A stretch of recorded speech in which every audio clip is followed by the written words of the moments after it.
In this video, I'm going to show you 3 of my favorite starting exercises for cubital tunnel syndrome.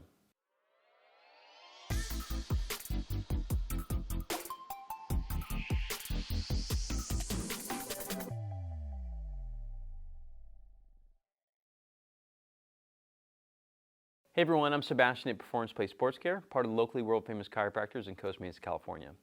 Now I'm going to start with my 3 first basic exercises today. Obviously know that if you have an advanced condition, increased severity, you've had it for a very long period of time, personally I just think you should just go to somebody and make sure that you're actually doing stuff right.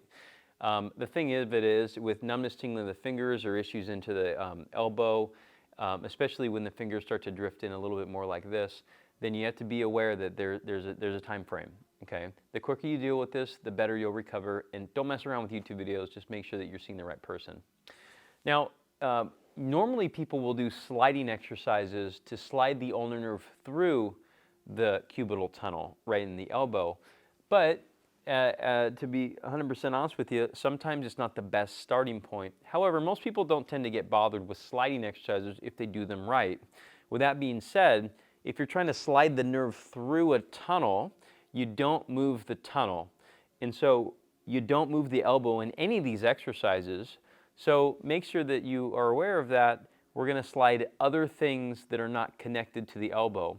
The first one is going to be the fingers. All right, we're going to do our very best to not move the wrist in this case, because some of the muscles that go to the elbow go to the wrist. Some of them do go to the fingers too, so this won't be super specific, but it's a really good starting point. So all we're going to do with this is, since many people have more symptoms with the elbow actually bent, we're actually going to keep the elbow extended. And ideally, if you have something like a bench or a chair, you leave it up onto here so your arm doesn't have to do so much work. I guess I'll switch hands for you here. Okay. All we're going to do is we're going to take the fingers from a slightly curled position and we're going to extend them not back, but long. Okay. And so you're going to try to go here and then make the longest fingers that you possibly can. If I was doing it in front of the camera like this, you'd see my fingers would go from here to wide, not back. Okay, we're not trying to move the fingers away from the camera, and we're not trying to move it away from the ceiling. We're trying to move it long, okay? And then relax. And then long and relax. Long and relax. What this does is some of the nerves that go through the cubital tunnel and through the tunnel of Guyon go into the fingers. And so we're trying to draw the nerve long from finger movement, trying not to create any movement from the musculature here. Now another way you can do it too is from the top part. And so for that we're going to use the shoulder. Again, because many people have less symptoms with the elbow straight versus bent, many of you will wake up at nighttime with your elbow bent and you'll feel pain here or numbness in the fingers. We're just going to leave it straight. And what we're going to do is we're going to push the shoulder down and then allow the shoulder to slowly pop up. Okay. Just for good measures, I'm letting the rest of the stuff just kind of be slack here. Most of the time, people's fingers will slightly curl in like this. That's completely normal to do so. The further you go down, the more they will probably curl in. They probably won't flare. If you flare, you may find an increase of symptoms because you're not flossing the ulnar nerve, you're actually tensioning it, which tends to create more issues similar to the owl stretch. This is a tensioner for the ulnar nerve, which is why this is not advised for a starting point for many people. You're going to downward slide, or you're going to downward depress the shoulder and let it slowly pop up. Downward and so let it pop up.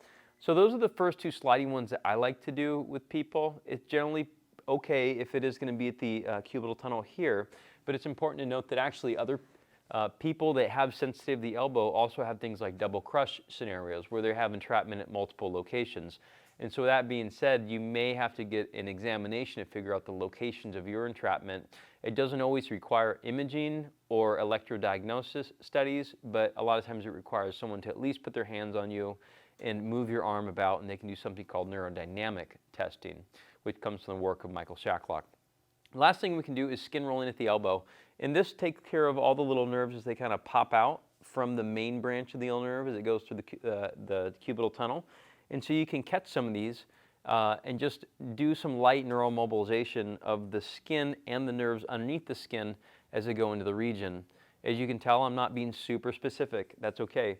We're just trying to cover a lot of ground. And for most people, this is pretty darn sensitive. And so what we don't want to do is pinch and bruise yourself.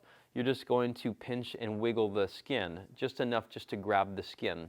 When we do this at Performance Place, we actually grab the skin and roll it a little bit like a wave, like you're making a wave out of the skin.